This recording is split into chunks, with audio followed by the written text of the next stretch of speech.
যোনে পালন কৰিছে, যাৰ কটাক্ষত এই সমস্ত জগত তিলেকতে নাশ হয়, সেইজন ঈশ্বৰ, যাৰ ওপৰত আৰু কোনো নাই। সৃষ্টি স্থিতি প্ৰলয়ৰ হেতু যিটো দেৱ, পৰম ঈশ্বৰ তান্তবিনে নাহি কেৱ, যিজনে আমাৰ মনৰ চাৰিওটা অৱস্থাত থাকে, সচেতন কৰা দেহ প্ৰাণ ইন্দ্ৰিয়ক,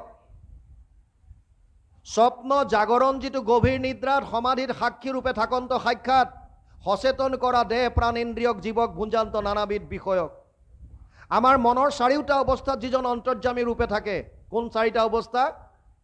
প্ৰথমটো কৈছে জাগ্ৰত, বৰ্তমান যিটো আমাৰ এতিয়া শৰীৰটো সক্ৰিয় হৈ আছে, মন সক্ৰিয় হৈ আছে, এই অৱস্থাটোক জাগ্ৰত অৱস্থা বুলি কয়। আমি যেতিয়া ৰাতি শুই যাওঁ, শুই গ'লে শৰীৰটো যেতিয়া নিষ্ক্ৰিয় হয়, যদি মনটো সক্ৰিয় হৈ থাকে, তেতিয়া লিংগ দেহাৰ সহায়ত মনটোৱে বিভিন্ন স্থানত ভ্ৰমণ কৰি ফুৰে। তাৰ মানে মনলৈ বিভিন্ন ভাৱ আহি থাকে। তেতিয়া সেইবিলাক আমি সপোন আকাৰত দেখা পাওঁ, সেইটো স্বপ্ন অৱস্থা বুলি কৈছে। তৃতীয়টো কৈছে গভীৰ নিদ্ৰা। আপুনি ৰাতি 10টা বজাত শুই গ'ল আৰু ৰাতিপুৱা 6টাত সাৰ পাই কৈছে কালি যি পৰিলোঁ আৰু 10টাত, ইমান ভাগৰ লাগি আছিলে মোৰ, মই ৰাতিপুৱা 6টাতহে সাৰ পাইছোঁ, গমেই নাপাওঁ ৰাতিটো। আচ্ছা, কেতিয়াবা ভাবি চাইছেনে আপুনি ৰাতি 10টাত শুলে আৰু ৰাতিপুৱা 6টাত সাৰ পাই কৈছে কালি যে 10টাত শুলোঁ, মই একদম গম নাপাওঁ নহয়, ৰাতিপুৱা 6টাতহে সাৰ পালোঁ। এতিয়া আপুনিতো শুই আছিল, আপুনি কেনেকৈ গম পালে যে আপুনি একো গম পোৱা নাই? হে, আপুনি কেনেকৈ গম পালে? আপুনিতো শুই আছিলে দুৰ্ঘোৰ নিদ্ৰাত, আৰু ৰাতিপুৱা আপুনিয়ে কৈছে কালি যি পৰিলোঁ আৰু ৰাতিপুৱা 6টাতহে সাৰ পাইছোঁ, মই ৰাতিটো গমেই নাপাওঁ। আৰে গম কেনেকৈ পালি তই? নাপাওঁ বুলি গম কেনেকৈ পালি? তাৰ মানে সেই অৱস্থাটো স্বপ্ন অৱস্থা হওক, গভীৰ নিদ্ৰা হওক, তেতিয়াও কোনোবা এজন অন্তৰ্যামী ৰূপে আছে। উপদ্ৰষ্টা অনুমন্তা চ ভৰ্তা ভোক্তা মহেশ্বৰ পৰমাত্মা ইতি চাপ্যুক্ত দেহে অস্মিন পুৰুষ পৰ। 13 অধ্যায় 12 নম্বৰ শ্লোক গীতা।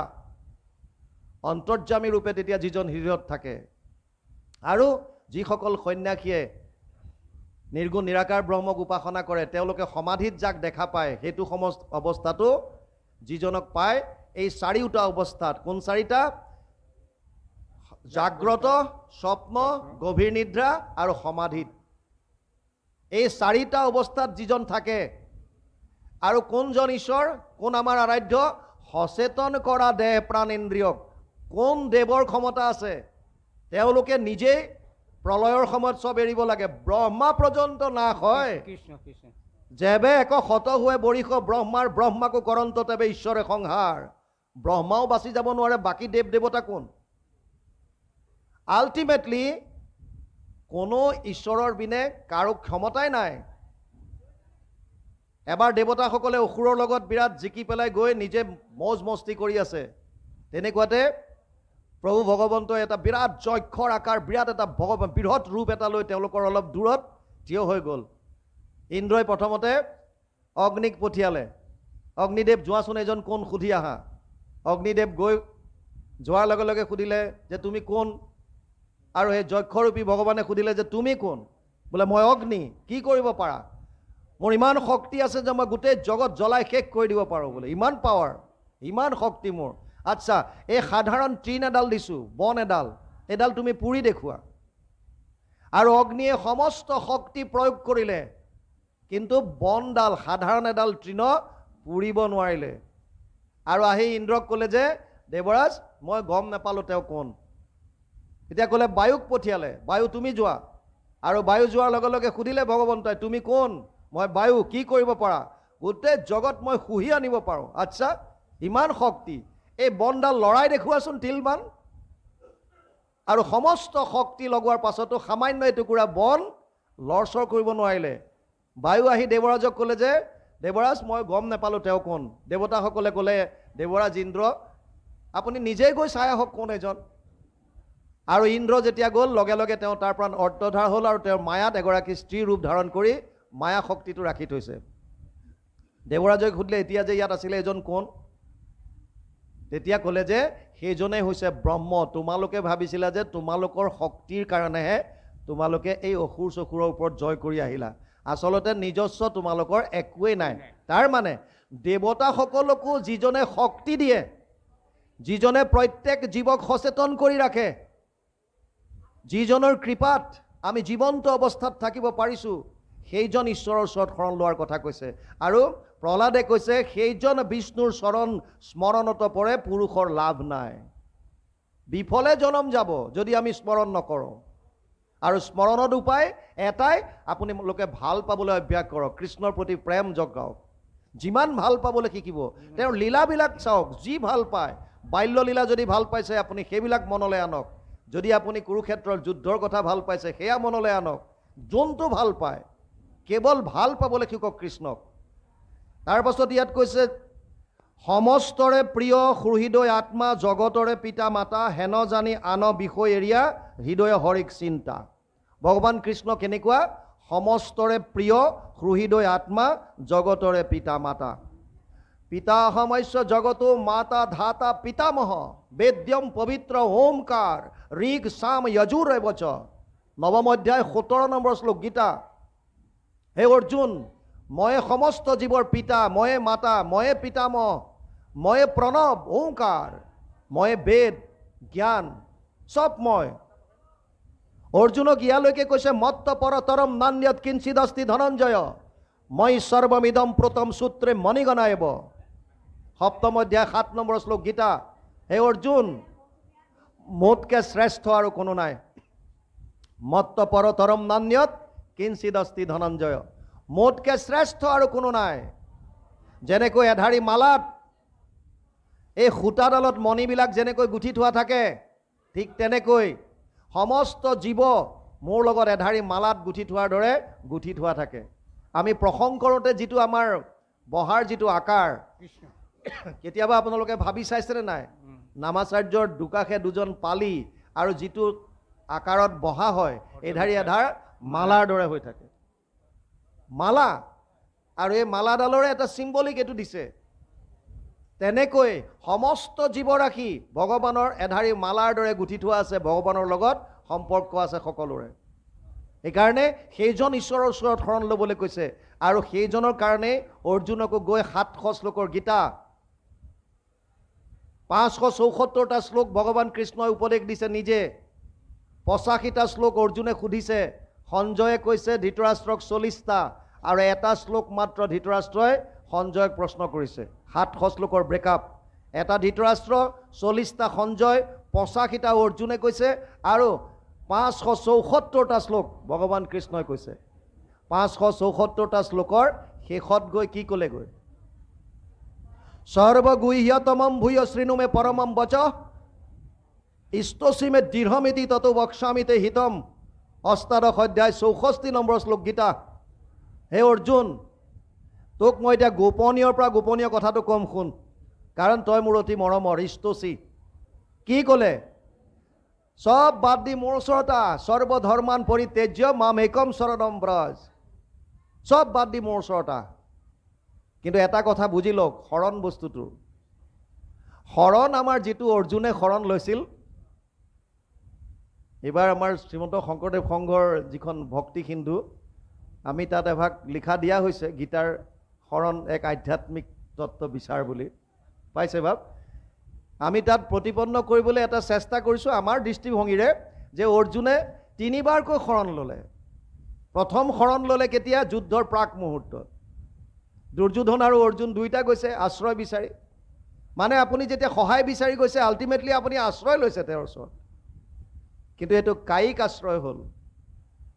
কেৱল ক'লে যে মোক তুমি সহায় কৰা। তাৰ পাছত গীতা আৰম্ভ হ'ল। 2য় অধ্যায়ৰ 7 নম্বৰ শ্লোকত অৰ্জুনে পুনৰ শৰণ ল'লে। কাৰ্পণ্য দোষ উপহৃত স্বভাৱ পৃষ্ণামি ত্বম ধৰ্ম সম্মূঢ় চেতা, यद श्रेयस्यात निश्चित ब्रूहितन में शिष्यस्ते हम स्वाधिमाम तम प्रपन्नम। तुम्हार शरणत आहिलु, तुम्हार शिष्य एते মোক উপদেশ দিয়া। কিন্তু এটো কেৱল বাণীৰ। কিয়? তাৰ পিছতে ক'লে যে মই যুদ্ধ নকৰোঁ। যদি তুমি শৰণ লৈছা, সাৰেন্ডাৰ যেতিয়া হয়, টোটেল সাৰেন্ডাৰ হ'ব লাগে, সম্পূৰ্ণ সমৰ্পণ। সম্পূৰ্ণ সমৰ্পণ হোৱাৰ পাছত আৰু তোমাৰ এইটো মই কৰিম, মই তোমাৰ চৰণত শৰণ ল'লোঁ কিন্তু মই এইটো নকৰোঁ, এইবিলাক নাচালে। কিন্তু পৰন্তু এইবিলাক কাম নাই। সমৰ্পণ যেতিয়া হ'লা, সাৰেণ্ডাৰ যেতিয়া কৰিলা, তোমাৰ কাম শেষ। এতিয়া যিজন আশ্ৰয়দাতা সেইজনে ক'ব, তেওঁৰ মতে চলিব লাগিব। আৰু এইটো গৈ কেতিয়া কৰিছেগৈ? যেতিয়া ৬৬ত ক'লেগৈ, অষ্টাদশ অধ্যায়, চব বাদ দি মোৰ ওচৰত আহ। তাৰ পাছত শেষত যেতিয়া ক'লে তোৰ মনত আৰু সন্দেহ আছে নেকি, তেতিয়া ক'লে নাই, নষ্ট মহাস্মৃতিৰ লব্ধা তৎ প্ৰসাদত মই চ্যুত স্থিতোস্মি গত সন্দেহ কৰিষ্যে বচনম তব। এতিয়া মই তোমাৰ মতে কাম কৰিম। মানে টোটেল চাৰেণ্ডাৰ শেষত গৈ লৈছেগৈ। বুজি পালে? এতিয়া আমি যে শৰণ লওঁ, আমাক যদিও আমি কোৱা হয় কায়ো মনোবাক্যে, এটা বস্তু বুজি লওক, ইন্দ্ৰিয়ানি পৰান্যাহুৰ ইন্দ্ৰিয়েভ্য পৰম মন মনসস্তু পৰ বুদ্ধে যে বুদ্ধে পৰসস্তু চ। ৩য় অধ্যায় ৪২ নম্বৰ শ্লোক গীতা। তাত কৈছে শৰীৰতকৈ বলৱান ইন্দ্ৰিয়, ইন্দ্ৰিয়তকৈ বলৱান মন, মনৰ ওপৰত আছে বুদ্ধি, বুদ্ধিৰ ওপৰত আছে আত্মা, আকৌ আত্মাৰ ওপৰত আছে মায়া, মায়াৰ ওপৰত আছে ভগৱান। ভগৱানক পাবৰ কাৰণে মন বুদ্ধিৰ দ্বাৰা কেনেকৈ যাব? এতিয়া একেবাৰে ওচৰততো নাই, আত্মাৰ মাজতো মায়া এখন আছে, তাৰ পিছতহে ভগৱান। মন বুদ্ধি তিনিওটা, কায় মন বুদ্ধি যিকেইটা আছে বাণী, এই আটাইকেইটা বস্তু কিহৰ? মায়াৰ সৃষ্টি, ২৪ তত্ত্বৰ ভিতৰৰ বস্তু। আমি কায় মনোবাক্যে বুলি যে কওঁ, কায়টো শৰীৰ, মন আৰু বাণী তিনিওটা মায়াৰ হয়নে নহয়? ২৪ তত্ত্বৰ ভিতৰৰ। এতিয়া মায়াৰ বস্তু এটাই আপুনি দিব্য বস্তুত শৰণ কেনেকৈ ল'ব পাৰে? মায়া জ্বৰ, মায়াৰটো নিজস্ব শক্তিয়ে নাই। এই কথাটো আগতে বুজি লওক। আমি শৰণ লওঁ, কোনে শৰণ ল'বলৈ দিছে? তই মোৰ শৰণ ল। তই কোন আচলতে? মই আত্মা। কাৰণে মনলৈ ভাৱ সদায় আনিব যে মই আত্মা, মই শৰণ লৈছোঁ। এতিয়া কাৰ দ্বাৰা লৈছোঁ? মই মোৰ নিজৰ আত্মাই এই ইন্দ্ৰিয়সমূহৰ দ্বাৰাহে ভোগ কৰে। গতিকে মই কায়ো মনোবাক্যক তোমাৰ চৰণত লগাই দিছোঁ। এই ভাৱটো লৈ পেলাই যদি আপোনালোক শৰণ লয়, তেতিয়াই আচল শৰণ হ'ব, তেতিয়া টোটেল চাৰেণ্ডাৰ হ'ব। মইহে শৰণ লৈছোঁ, মই বুলি কওঁতে শৰীৰটো নেকি? শৰীৰটো মোৰ বস্তু, মই আৰু মোৰ মাজত পাৰ্থক্য আছে। ২৪ তত্ত্বৰ দ্বাৰা গঠিত এইটো জ্বৰ শৰীৰ, আত্মাৰূপে মই আছোঁ ইয়াত। গতিকে মই আৰু মোৰ মাজত ডিফাৰেঞ্চ আছে।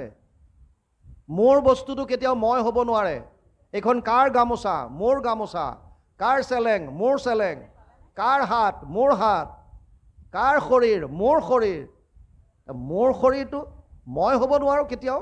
যেনেকৈ চেলেংখন মই নহয়, মোৰ চেলেং, তেনেকৈ এইটো মোৰ শৰীৰ।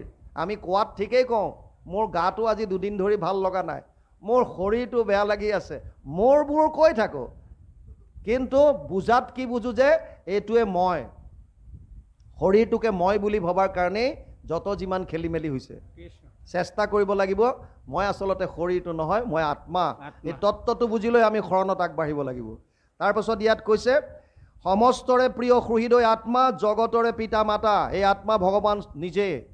আত্মা মামে বংশ জীৱলোকে জীৱভূত সনাতন। ৫ম অধ্যায় গীতা ৭ নম্বৰ শ্লোক। অহম আত্মা গুদাকেশ সৰ্বভূতাশয় স্থিত। ১০ম অধ্যায় ২০ নম্বৰ শ্লোক গীতা। মই আত্মা, সমস্ত ভূতৰ হৃদয়ত মই বাস কৰিছোঁ। সেইকাৰণে ইয়াত কৈছে সমস্তৰে প্ৰিয় সুহৃদয় আত্মা, জগতৰে পিতা মাতা। ৯ম অধ্যায় ১৭ নম্বৰ শ্লোকত কৈছে যে ময়ে সকলোৰে পিতা, ময়ে মাতা, পিতামহ চব মই। তাৰপাছত কৈছে হেন জানি আন বিষয় এৰিয়া হৃদয়ে হৰিক চিন্তা। হেন জানি আন বিষয় এৰিয়া। বিষয় মানে ৫টা জ্ঞানেন্দ্ৰিয়ৰ ৫টা বিষয় আছে।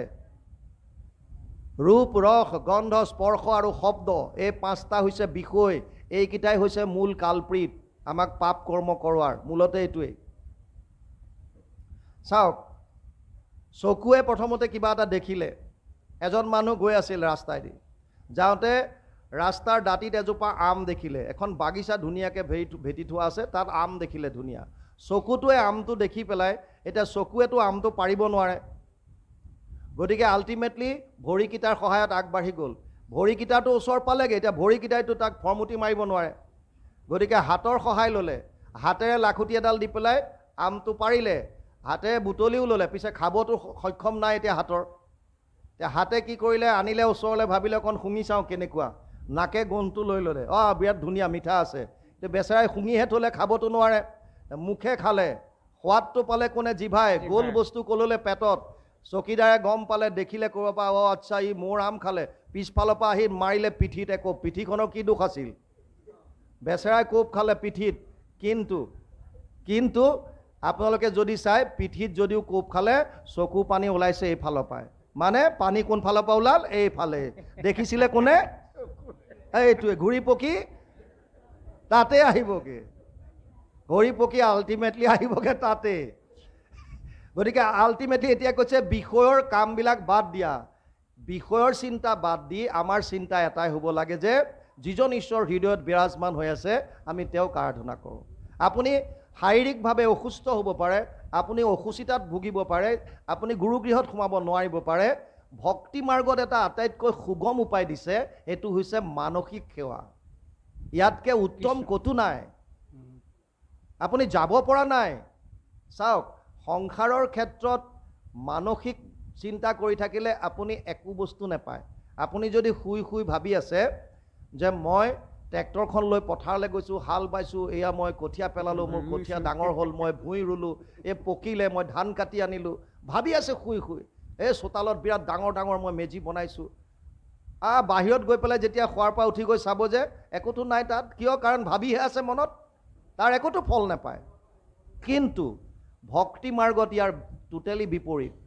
ভক্তি মাৰ্গত কৈছে আপুনি বিচনাত শুই শুই আছে, কিন্তু মনেৰে যদি ভাবে মই শোৱাৰ পৰা উঠিলোঁ, মই স্নান কৰিছোঁ, মই গুৰুগৃহত সোমাইছোঁ, মই বন্তি গছ জ্বলাইছোঁ, মই এয়া শৰণৰ বস্তু কৰিছোঁ, মই ভজনৰ কাম কৰিছোঁ, মই ঈশ্বৰৰ সেৱা কৰিছোঁ, প্ৰভু ভগৱন্তৰ লীলা স্মৰণ কৰিছোঁ। আপুনি আধা ঘণ্টা, এঘণ্টা ঈশ্বৰৰ লগত যদি আপুনি ৰৈ আছে, এই পুণ্য আপুনি অলৰেডি কমাই আছে শুই। কৰ্ম নকৰান্তে সমস্ত কৰ্মৰ ফল, আপুনি উপযন্ত দেখা ভকতিৰ বল।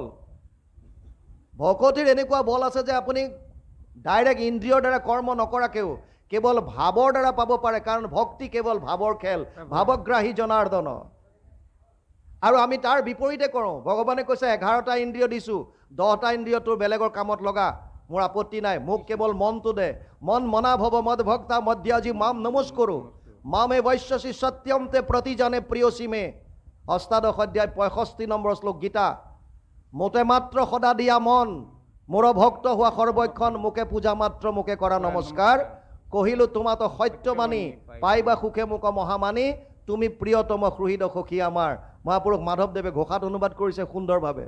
মনটো বিচাৰিছে আমাক। কিয়? কাৰণ ভক্তি বস্তুটো হৈছে ভাৱৰ লগত জড়িত। ভাৱেই ভক্তি বুলি সেইকাৰণে কয়। কিন্তু আমি এই বিষয়ে আমাক সুখ দিছে বুলি ভাবি আমি বিষয়ৰ কথা চিন্তা কৰোঁ। সেইকাৰণে প্ৰহ্লাদে দৈত্য শিশুক কৈছে বিষয়ৰ কথা বাদ দিয়া। আমাক যিটো আনন্দ লাগে এইটো বিষয়ত নাই। আমাক যিটো আনন্দ লাগে, আনন্দটো কেনেকুৱা হ'ব লাগে? মই যাতে সদায় পাওঁ।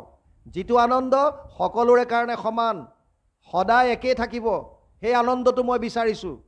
কিন্তু বিষয়ৰ যিবিলাক বস্তু আছে, যিটো আপোনাৰ কাৰণে আনন্দ, এইটো বেলেগৰ কাৰণে দুখো হ'ব পাৰে।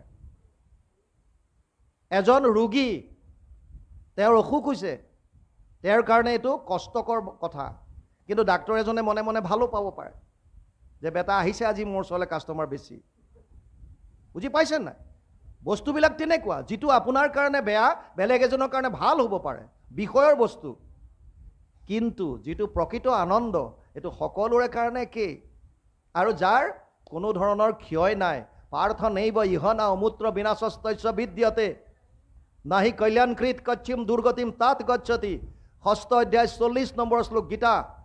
তাত লিখিছে, হে অৰ্জুন, এই আনন্দৰ কোনোদিন ক্ষয় নহয়। তোমাৰ শৰীৰ পৰি যাব পাৰে, এইটো শৰীৰ নাশ হোৱাৰ পিছত যিটো শৰীৰ পাবা, আজি এইটো শৰীৰত যিমানলৈকে ভক্তি আগবঢ়ালা তাৰ পৰা আৰম্ভ হ'ব। গতিকে আল্টিমেটলি বিষয়ৰ আমাক ধান্দাটো এৰি পেলাই কেৱল ঈশ্বৰ চিন্তনত মন দিবলৈ কৈছে। কৃষ্ণ বাবু। কৃষ্ণ কৃষ্ণ। ৰাম বুলিবা ভাগৰ উদ্যম এৰিবে, কি কাৰ্যত লাগে আকৌ